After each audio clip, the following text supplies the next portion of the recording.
Assalamualaikum warahmatullahi wabarakatuh. Bismillah, alhamdulillah, Allahumma sholli ala Muhammad wa ala ali sayyidina Muhammad. Segala puji bagi Allah, semoga selawat serta salam tetap terlimpah kepada junjungan kita Nabi Muhammad SAW. Hai semuanya, apa kabar hari ini? Semoga selalu sehat, selalu baik, selalu berbahagia, selalu dalam lindungan Allah, dan selalu bersemangat dalam hal apapun. Buat teman-teman yang masih stay dan ngedukung channel ini, terima kasih. Mudah-mudahan segala hal yang kalian hajatkan, segala hal yang kalian inginkan dimudahkan, dilancarkan, dan diridhoi oleh Allah Subhanahu wa taala. Oke, buat teman-teman yang masih semangat berjuang menghadapi tes SKB, semangat ya. Iringi dan imbangi perjuangan kita dengan doa ya teman-teman. Karena kalau dalam hal belajar, dalam hal usaha, itu kita yang harus memaksimalkan.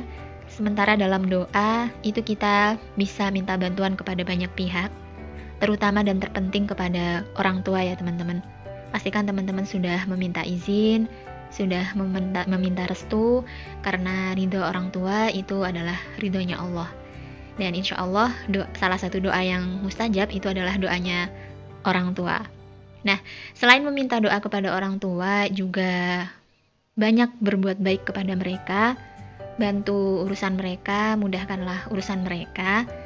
Karena insya Allah yang membantu, yang memudahkan urusan orang lain, itu sama Allah akan dipermudah urusannya. Nah, selain kepada orang tua, bagi teman-teman yang mungkin sudah punya pasangan, yang sudah menikah, nah, penting juga untuk meminta izin kepada pasangan. Minta izin, meminta doa, meminta restu. Nah, juga kepada guru-guru kita ya teman-teman.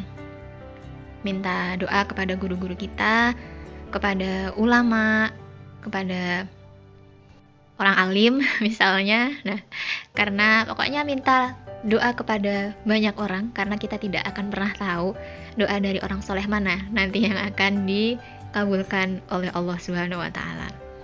Semoga doa dari setiap kita diijabah oleh Allah Subhanahu wa taala. Oke teman-teman, kali ini aku masih mau ngebahas tentang FR ya. Seperti biasa, ulasan di sini itu belum tentu hasil akhir betul, bisa dijamin betul. Di sini hanya mencoba untuk mengulas, hanya forum untuk belajar. Bila mana nanti teman-teman menemukan kesalahan, teman-teman menemukan jawaban yang kurang tepat, silahkan teman-teman untuk mencari jawaban yang lebih tepat dengan referensi yang lebih tepat ya teman-teman. Oke, kita langsung aja ke slide yang pertama. Terus ada rukun iman, apa Islam gitu. Di bawah ini contohnya ayat dan surat yang termasuk iman kepada qada dan qadar. Ayat apa dan surat apa itu nggak cuma satu. Nah, jadi sini ini membicarakan tentang iman, rukun iman kepada qada dan qadar. Nah, di sana dikatakan bahwa ada ayat, nggak cuma satu. Nah, kita coba bahas ya teman-teman. Qada yaitu takdir Allah yang terjadi kepada seluruh makhluknya yang didahului dengan ilmu Allah dan sesuai dengan kebijaksanaannya. Qadar adalah ilmu Allah tentang segala sesuatu yang ia ketahui dan ia tulis sebelum hal itu terjadi, dan ada kemungkinan menulisnya di Lauhul Mahfuz dan menciptakannya sesuai dengan kehendaknya. Nah, terkait qada dan qadar ini tidak lepas dari yang namanya takdir ya teman-teman. Ada takdir mubrom, ada takdir mu'allaq. Nah, kemarin ini udah aku bahas di catatan materi aku. Ini juga merupakan FR tahun lalu ya teman-teman tentang takdir. Tahun lalu juga membahas takdir. Nah, takdir mubrom merupakan ketentuan milik Allah saja dan tidak dapat diusahakan manusia. Nah, tiap-tiap umat manusia batas waktu, maka apabila telah datang waktunya mereka tidak dapat mengundurkan barang sesaat pun dan tidak pula dapat memajukannya. Nah, ini contohnya matahari bersinar, jenis kelamin bayi, maut, pasang surut air laut, kapan bencana terjadi, kapan seorang memiliki keturunan, kapan hari kiamat, dan sebagainya. Kemudian untuk takdir mu'allaq kaitannya dengan ikhtiar, usaha manusia seperti dalam firman Allah, sesungguhnya Allah tidak merubah keadaan suatu kaum sehingga mereka merubah keadaan yang ada pada diri mereka sendiri. Quran Surat Ar-Ra'd ayat 11. Kemudian Contohnya, orang bodoh tetapi berusaha terus belajar akhirnya pandai. Orang miskin tetapi rajin bekerja, berusaha dan berdoa akhirnya kaya. Sukses duniawi perlu perjuangan. Kemudian dalil tentang wajibnya beriman kepada takdir Allah sangatlah banyak, baik itu dari Al-Quran, hadis maupun ijma'. Di antaranya itu surat Al-Imran ayat 166. Wa ma asabakum yawmal taqal jam'ani fa bi'idnillahi wa liya'lamal mu'minin. Dan apa yang menimpa kamu pada hari bertemunya dua pasukan, maka kekalahan itu adalah dengan izin takdir Allah, dan agar Allah mengetahui siapa orang-orang yang beriman. Kemudian dalam hadis Nabi, ang tu'mina billahi wa malaikatihi wa kutubihi wa rusulihi wal yaumil akhir wa tu'mina bil qadri khairihi wa syarrihi. Hendaknya engkau beriman kepada Allah, malaikat-malaikatnya, kitab-kitabnya, rasul-rasulnya, hari kiamat, dan engkau beriman kepada takdir yang baik dan yang buruk. Hadis riwayat Bukhari Muslim. Kemudian surat Al-An'am ayat 59. Wa indahu mafatihul ghaibi la ya'lamuha illa huwa wa ya'lamu ma fil barri wal bahri wa ma tasqutu min waraqatin illa ya'lamuha wa la habatin fi dhulumatil ardi wa la ratbin wa la yabisin illa fi kitabim mubin. Dan pada sisi Allah lah kunci-kunci semua yang gaib, tidak ada yang mengetahuinya kecuali Dia sendiri, dan Dia mengetahui apa yang di daratan dan di lautan, dan tiada sehelai daun pun yang gugur melainkan Dia mengetahuinya pula, dan tidak jatuh sebutir biji pun dalam kegelapan bumi, dan tidak sesuatu yang basah atau yang kering melainkan tertulis dalam kitab yang nyata, Lauhul Mahfuz. Nah, kemudian lanjut surat Al-Hajj ayat 70.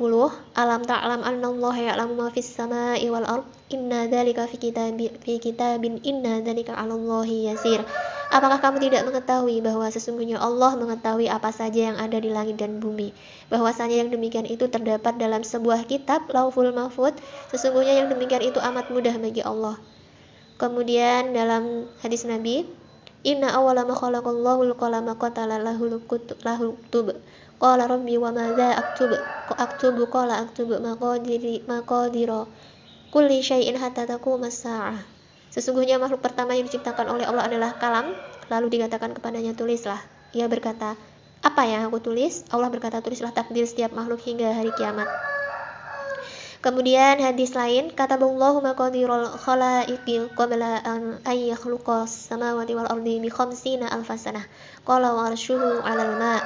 Allah telah mencatat takdir seluruh makhluknya 50.000 tahun sebelum penciptaan langit dan bumi, dan arsy berada di atas air. Hadis riwayat Muslim. Nah, kalau kita belajar tentang ayat-ayat, kemudian hadis-hadis tentang takdir, ini tuh kayak apa ya teman-teman? Mengingatkan kita bahwa tidak ada yang perlu kita khawatirkan, karena segala sesuatunya sudah Allah tulis, sudah Allah putuskan jauh-jauh hari. Nah, yang perlu kita lakukan saat ini adalah berusaha untuk sabar, berusaha untuk ikhlas, berusaha untuk mensyukuri apa yang sudah Allah berikan. Oke, kemudian ada juga ini dari lain tentang takdir, Al-Qamar ayat 49. Inna kulli syai'in khalaqnahu biqadarin. Sungguh kami menciptakan segala sesuatu menurut ukuran. Kemudian dalam ayat lain, Al-Ahzab ayat 38.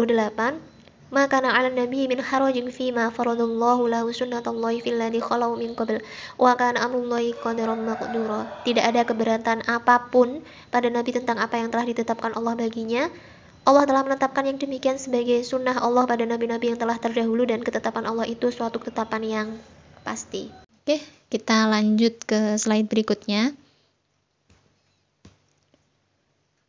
Di sini tentang tata cara turun Al-Quran. Di bawah ini cara Nabi Muhammad dapat wahyu melalui perantara malaikat Jibril, kecuali pengertian wahyu secara bahasa adalah bisikan, isyarat, cepat bisikan ke dalam hati, isyarat yang sangat rahasia. Sedangkan menurut istilah, wahyu adalah segala sesuatu yang datangnya dari Allah, yang secara langsung dihujamkan ke dalam hati seorang hamba. Proses turunnya wahyu kepada Nabi dapat disimpulkan sebagai berikut.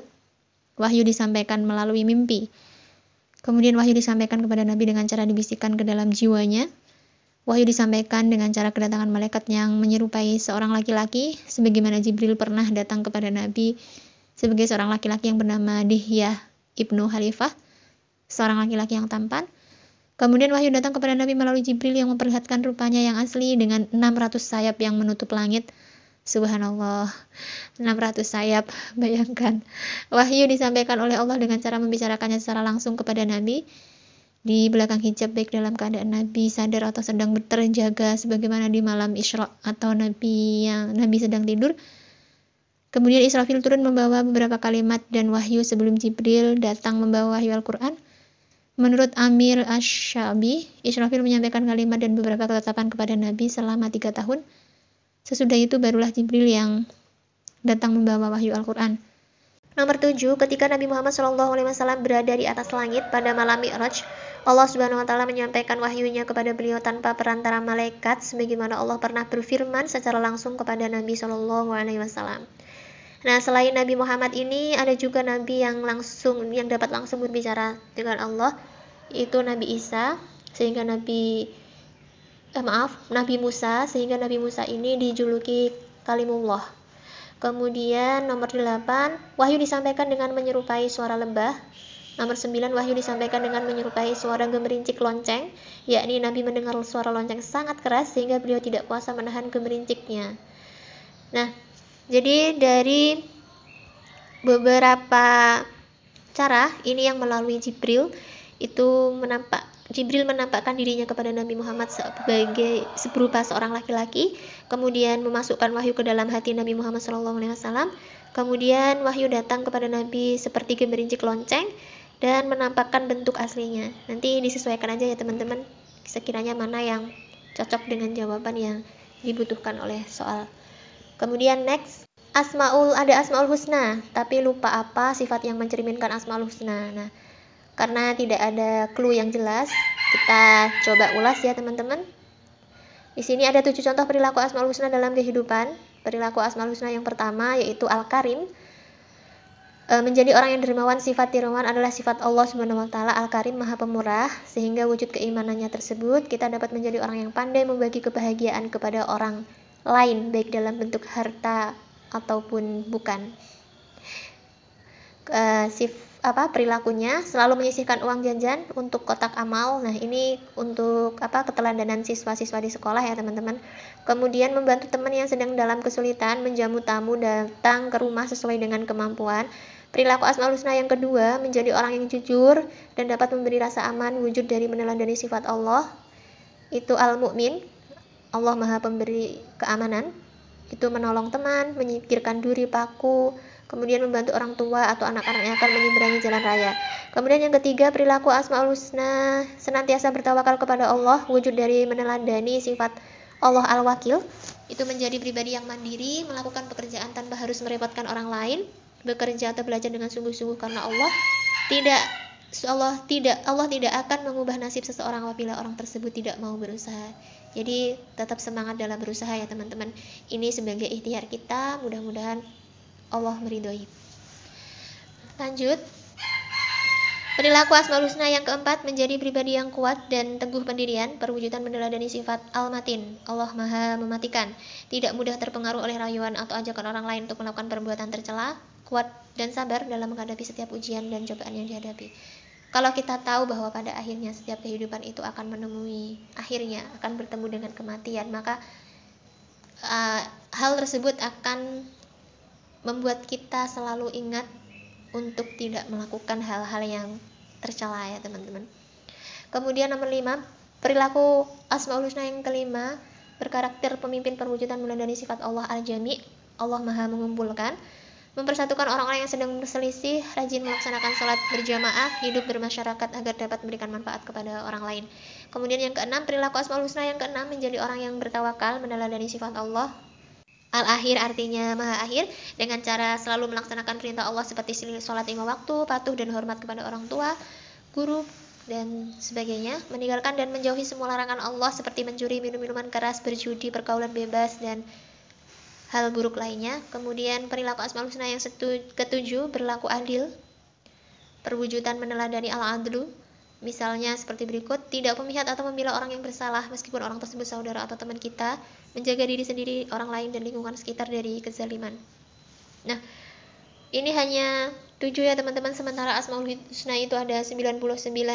Kalian bisa pelajari di kolom ini.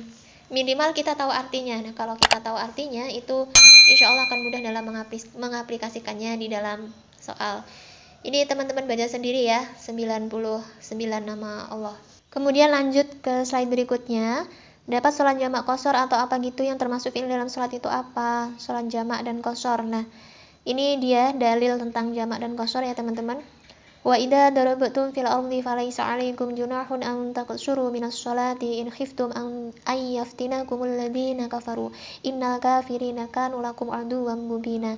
Dan apabila kamu berpergian di muka bumi, maka tidaklah mengapa kamu mengqashar sembahyangmu jika kamu takut diserang orang-orang kafir. Sesungguhnya orang-orang kafir itu adalah musuh yang nyata bagimu. Quran Surat An-Nisa ayat 101. Sholat jamak dan qashar merupakan aktivitas sholat wajib yang khusus diperuntukkan bagi umat Islam dalam kondisi tertentu seperti musafir dalam perjalanan. Pelaksanaannya pun berbeda dari keadaan normal karena adanya ketentuan yang menyebabkan perbedaan tersebut. Hal yang terpenting adalah dimanapun umat Islam berada, kewajiban sholat tidak boleh ditinggalkan sekalipun keadaan sangat mendesak. Pelaksanaan sholat sunnah ditetapkan waktunya, namun Allah Subhanahu wa Ta'ala masih memberi kemudahan dan kemurahan rukhsah dalam melaksanakan sholat, yakni dengan cara jamak atau qashar. Nah, ini salah satu dari bentuk rukhsah yang diberikan Allah kepada kita ya teman-teman. Kemudian penjelasannya tentang qashar dan jamak. Nah, kalau qashar itu menurut bahasa pendek dan ringkas, menurut istilah memendekkan sholat 4 rakaat kepada 2 rakaat. Kemudian sholat yang boleh diqashar itu sholat zuhur, sholat asar, sholat isya. Nah, kemudian kalau untuk sholat jamak itu bahasa himpun atau kumpul, istilahnya menghimpun 2 sholat fardu dalam satu waktu dengan syarat-syarat tertentu. Sholat yang boleh dijamak ialah zuhur dengan asar, maghrib dengan isya, terbagi kepada 2, yaitu kalau jamak ini ada 2 macam ya teman-teman, ada jamak takdim dan jamak takhir. Jamak takdim, sholat pada waktunya yang awal seperti sholat zuhur dan maghrib. Nah, kalau jamak takdim ini dilakukan di awal waktu ya teman-teman. Kemudian yang jamak pada waktu sholat yang pertama, berturut-turut atau antara sholat yang pertama dan kedua, dan tidak boleh diselangi dengan perbuatan lain dari sholat. Jadi ketika selesai sholat zuhur, salam itu langsung berdiri untuk melaksanakan sholat asar. Kemudian diselangi dengan iqamah dan mengambil wudhu, maka jamaknya tidak batal. Berkekalan musafir sehingga sholat yang kedua, maksudnya ini masih dalam keadaan perjalanan hingga tiba waktu sholat yang kedua.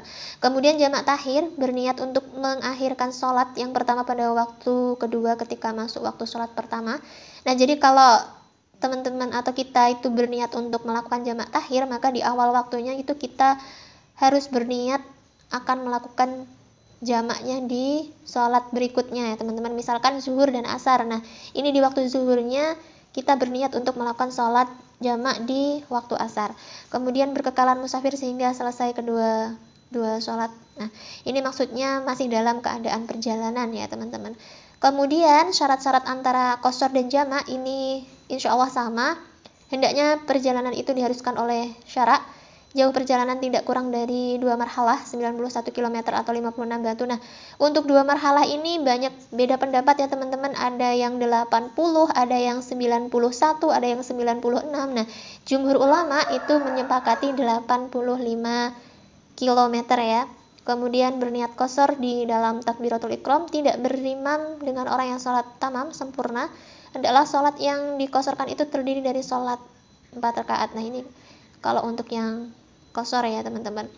Oke, kemudian lanjut ke berikutnya. Nah, kalau sholat jamak qashar itu artinya sholat jamak qashar adalah sholat yang dilakukan dengan cara menggabungkan 2 waktu sholat dalam satu waktu dengan jumlah rakaat yang diringkas. Nah, jadi sudah mengumpulkan sholat kemudian diringkas teman-teman. Cara mengerjakan sholat jamak qashar seperti sholat biasa, yaitu dengan digabung dan meringkas sholat yang 4 rakaat menjadi 2 rakaat. Dilaksanakan dalam satu waktu, misalnya sholat zuhur dilaksanakan sekaligus dengan waktu asar, dengan cara diringkas, yakni menjadi 2 rakaat untuk zuhur dan 2 rakaat untuk asar. Kemudian lanjut ke slide berikutnya. Jawabannya ada 2 pasang, disuruh milih, di pilihan jawaban ada jizyah. sama apa gitu tapi soalnya lupa. Nah, jizyah kita garis bawahi jizyah teman-teman. Jizyah ini sementara terhadap penduduk non-muslim, Rasulullah selaku kepala negara dan pemerintahan menerapkan sistem pungutan pajak berupa jizyah, kharaj, dan usyr. Jizyah adalah semacam pajak perlindungan yang diambil dari penduduk non-muslim dewasa, akan tetapi mereka yang menggabungkan diri untuk menjadi tentara dibebaskan dari beban pajak ini. Sedangkan kharaj ditarik dari peladang dan petani non-muslim sebagai kompensasi bagi pemberian hak kepemilikan tanah kepada mereka, jadi semacam pajak bumi atau tanah. Sementara usyr merupakan pungutan oleh negara yang dibebankan atas hasil produktivitas pertanian atau sering disebut sebagai zakat pertanian dan sifatnya wajib dibayarkan oleh para pemilik hasil pertanian. Pada masa awal perkembangan Islam, permasalahan jizyah merupakan sesuatu yang belum diwajibkan dan diatur dengan jelas. Permasalahan ini dimulai mengemuka dan mendapat perhatian Rasulullah pada abad ke-9 Hijriah ketika beliau memerintahkan para sahabatnya untuk ikut serta dalam perang Tabuk, perang terakhir yang dilakukan Rasulullah. Pada masa ini turun surat At-Taubah ayat 29 yang secara jelas mengandung perintah untuk mengambil pembayaran jizyah sebagai dasar hukumnya. Perangilah orang-orang yang tidak beriman kepada Allah dan tidak pula kepada hari kemudian, dan mereka tidak mengharamkan apa yang diharamkan oleh Allah dan Rasul-Nya, dan tidak beragama dengan agama yang benar, agama Allah, yaitu orang-orang yang diberikan Alkitab kepada mereka sampai mereka membayar jizyah dengan patuh sedang mereka dalam keadaan tunduk. Nah, akan tetapi ketetapan pembayaran jizyah ini dalam ajaran Islam tidaklah diwajibkan secara keseluruhan. Jizyah pada awalnya dibebankan pada setiap laki-laki yang telah balik dan memiliki tanggung jawab taklif, serta bukan seorang hamba sahaya. Adapun bagi kaum wanita, anak-anak, orang gila, hamba sahaya, dan orang kafir dan orang-orang kafir zimmi yang ikut berperang mempertahankan negara bersama kaum muslimin, tidak dikenakan kewajiban membayar jizyah. Kewajiban ini juga akan menjadi gugur dengan sendirinya jika seorang kafir zimmi masuk Islam. Nah, jadi jizyah ini istilah bisa, kalau kita sebagai umat muslim itu namanya kan kita membayar zakat ya teman-teman, ada kewajiban zakat. Nah, kalau untuk jizyah ini adalah pungutan pajak yang dibebankan kepada non-muslim ya. Kalau orang Islam itu namanya pajak, sedangkan non-muslim yang tinggal di wilayah Islam itu dia harus membayar jizyah. Nanti bentuk soalnya seperti apa disesuaikan ya teman-teman. Next. Di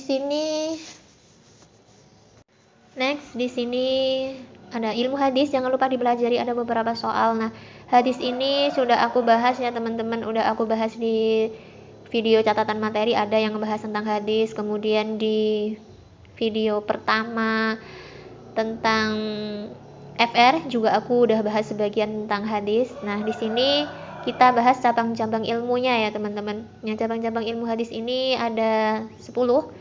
Itu ada Rijal al-hadis, adalah ilmu yang membahas para rawi dari kalangan sahabat, tabi'in, dan generasi-generasi sesudahnya.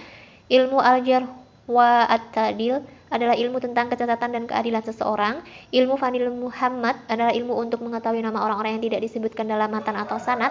Ilmu Ilali al-hadis, ilmu yang membahas sebab-sebab tersembunyi yang dapat mencacatkan kesahihan hadis. Kemudian ilmu Gharib al-hadis adalah ilmu yang menerangkan makna kalimat yang terdapat dalam matan hadis yang sukar diketahui maknanya dan jarang terpakai oleh umum. Ilmu Nasih wa mansuh adalah ilmu yang membahas hadis-hadis yang bertentangan yang tidak mungkin bisa dikompromikan dengan cara menentukan sebagiannya sebagai nasih dan sebagiannya sebagai mansuh. Kemudian ilmu Tafik al-hadis adalah ilmu yang membahas cara mengumpulkan hadis-hadis yang berlawanan lahirnya. Kemudian ilmu Tasyif wa at-tarif wa tahrif adalah ilmu yang membahas sebab-sebab tersembunyi tidak nyata yang dapat mencacatkan hadis. Ilmu Asbab al-Wurud al-hadis adalah ilmu yang menerangkan sebab-sebab Nabi Muhammad menuturkan sabdanya dan masa-masa Nabi SAW menuturkan itu. Ilmu Mutalah ahli hadis adalah ilmu yang menerangkan pengertian-pengertian istilah-istilah yang dipakai oleh ahli hadis. Nah, perbanyak mempelajari tentang sanad, matan, rawi, kemudian sifat-sifat dari perawi ya teman-teman. Kemudian lanjut, ada soal metode dakwah Wali Songo, tapi saya selalu dapat soal yang selalu dikaitkan dengan masa kini. Nah, ini Aku ambil contoh Raden Rahmat, Sunan Ampel. Sunan Ampel memiliki ayah seorang ulama dari Samarkand di Asia Tengah. Beliau datang ke Nusantara dan kemudian menikah dengan putri Bupati Tuban. Mulai saat itulah Sunan Ampel memiliki nama Raden Rahmat. Sunan Ampel berdakwah dengan memperbaiki moral masyarakat, yaitu dengan mengajarkan untuk menjauhi 5 hal tercela: tidak berjudi, tidak mabukan, tidak mencuri, tidak menghisap candu, dan tidak berzina. Dalam bahasa Jawa ini dikenal dengan istilah molimo ya teman-teman. Nah, untuk wali-wali yang lain itu udah aku bahas di video aku khusus Wali Songo, silahkan teman-teman cek ya. Lanjut, Rasulullah ngirim surat ke raja siapa gitu sampai rajanya masuk Islam, itu termasuk dakwah apa? Nah, ini berarti kita di metode dakwah ya teman-teman.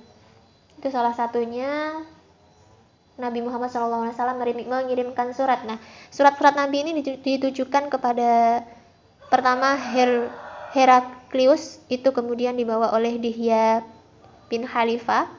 Nah, Heraklius ini sebenarnya dia tertarik dengan agama Islam teman-teman, namun dia lebih memilih tahtanya. Jadi bisa disimpulkan Heraklius ini menolak ya. Kemudian surat kepada Kisra dibawa oleh Abdullah bin Hudafa, ini juga menolak. Kemudian surat kepada Najasyi oleh Amru bin Umayyah. Nah, ini yang menerima. Ini namanya Raja Negus ya teman-teman. Ini diterima. Kemudian surat kepada Muqawqis oleh Hatib bin Abi Balta'a itu menolak. Kemudian surat kepada penguasa Oman, kepada penguasa Yamama, Bahrain, Hazani, dan seterusnya. Itu yang sementara ini yang diketahui diterima itu Raja Najasyi ya teman-teman. Kemudian periode Mekah itu ada 2 tahapan. Nah, di sini kan ditanyakan termasuk dakwah apa gitu ya. Kita masuk ke periode dakwah. Ada 2 tahapan marhalah, tahap pembinaan marhalah sakai tatskiyuf secara diam-diam atau syiriah selama 3 tahun, ajakan per individu, pembinaan dan pengkaderan. Tahap interaksi dengan masyarakat dan perjuangan marhalah tafa'ul wal kifah secara terang-terangan. Quran surat Al-Hijr ayat 15 sampai 94. Ayat Al-Hijr surat Al-Hijr ayat 94. Kemudian membentuk kelompok, diuji keimanan dengan penyiksaan, boikot, fokus dakwah lebih banyak pada menggugat akidah, sistem serta adat istiadat jahiliyah. Meminta pertolongan nusrah, mendapat baiat dari 75 orang Madinah, Baiatul Aqabah 2, belum diperintahkan jihad. Nah, ini tahap pertama, ini masih di periode Mekah ya teman-teman. Ada 2 cara, yaitu secara sembunyi-sembunyi dan secara terang-terangan. Kemudian di periode Madinah, hijrah sebagai awal tahapan dakwah yang ketiga, yaitu penerapan syariat Islam, Tanbik al-Ahkam al-Islam, dimulai dengan tibanya Rasulullah di Madinah tahun 622 Masehi dengan melakukan aktivitas membangun masjid sebagai tempat berkumpulnya musyawarah, membina ukhuwah akidah, mengatur berbagai urusan dan memutuskan hukum, membina ukhuwah Islamiyah dengan mempersaudarakan antara muhajirin dan ansor, menyusun piagam perjanjian piagam Madinah merupakan strategi dalam mengatur interaksi antara Yahudi dan kaum muslimin. Kemudian strategi politik dan militer, mengirim utusan ke kepala negara atau raja memerangi penentang dakwah Islam, menjadikan daulah yang disegani dan ditakuti. Nah, jadi mengirim surat ini adalah salah satu dakwah melalui strategi politik dan militer ya teman-teman. Kemudian lanjut, ada akhlak juga masuk. Ada contoh kasus, itu termasuk sifat apa? Di pilihan jawabannya ada sederhana, suhud. Nah, kita masuk aja ke akhlak-akhlaknya ya teman-teman. Ada sifat mahmudah, ada sifat mazmumah. Mahmudah ini yang baik-baik, itu ada sabar, syukur, khauf, takut kemurkaan Allah, kemudian roja, mengharap keridhaan Allah, benar, jujur, pemaaf, pemalu, tawadhu, kemudian tawakal. Nah, pemaaf, orang yang memiliki jiwa pemaaf ini bisa juga disebut dengan kesatria ya teman-teman. Kemudian sifat mazmumah itu ada tergesa-gesa, riya, melakukan sesuatu untuk mendapat kemasyharan. Apa ini maksudnya kemasyharan? Mendapat pujian mungkin ya maksudnya. Kemudian dengki, hasad, takabur, membesarkan diri, ujub, kagum pada diri sendiri, bakhil, buruk sangka, tamak, pemarah, sum'ah, melakukan sesuatu dengan tujuan untuk mendapat kemasyhuran. Oh, kemasyhuran. Nah, ini beberapa akhlak-akhlaknya, bisa kalian pelajari lebih banyak di bidang akidah ya teman-teman. Materi tentang akidah akhlak ini diaplikasikan dalam keteladanan Salahuddin Al-Ayyubi ya teman-teman. Nah, Salahuddin Al-Ayyubi di sini dikatakan bukan sejarah, tapi hanya sifat saja.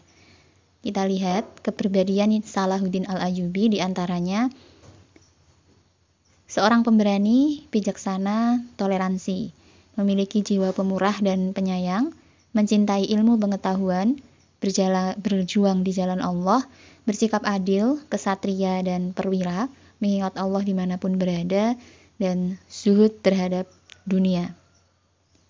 Kemudian aplikasi dalam soalnya yaitu beliau memberi pir kepada Raja Richard Kristen sakit lepra, termasuk teladan apa? Ini dari mereka yang sudah ujian menyarankan untuk menjawab penolong ya teman-teman, tidak jelas ditulis pilihannya apa saja. Kemudian yang nomor 2, beliau menjamin keselamatan jiwa semua tentara salib yang tidak memeranginya sampai keluar dari Palestina, termasuk teladan apa? Pahlawan atau bijak, menjamin keselamatan jiwa selama tidak memerangi. Kemudian yang nomor 3, beliau memaafkan orang yang bersikap buruk kepadanya, meremehkan kredibilitasnya, dan lain-lain. Teladan apa? Nah, pilihannya ada adil, pahlawan, kesatria, agamis, negarawan. Nah, dari pemberi FR-nya ini juga menyarankan kesatria. Memang kesatria ini adalah jiwa besar dalam memaafkan ya teman-teman. Kemudian yang keempat, ketika wafat, Salahuddin Al-Ayyubi hanya memiliki harta peninggalan kain ihram yang sudah lusuh dan usang, lupa sebutan dan jumlahnya, yang pasti jumlahnya sedikit sekali. Sifat apakah yang dapat kita teladani dalam hidup sehari-hari? A. Tawadu, B. Qanaah, C. Zuhud, D. Sederhana. Tawadu ini rendah hati ya teman-teman. Kemudian qanaah ini merasa cukup. Nah, jawaban yang paling tepat ini adalah zuhud. Tidak cinta terhadap dunia. Sebenarnya ini bisa juga sederhana ya teman-teman, namun yang lebih tepat adalah zuhud, tidak cinta terhadap dunia. Kita next ke slide berikutnya. Maaf untuk segala keterbatasan. Thanks for watching. Wassalamualaikum warahmatullahi wabarakatuh. Jangan lupa klik tombol subscribe, like, share, dan komen.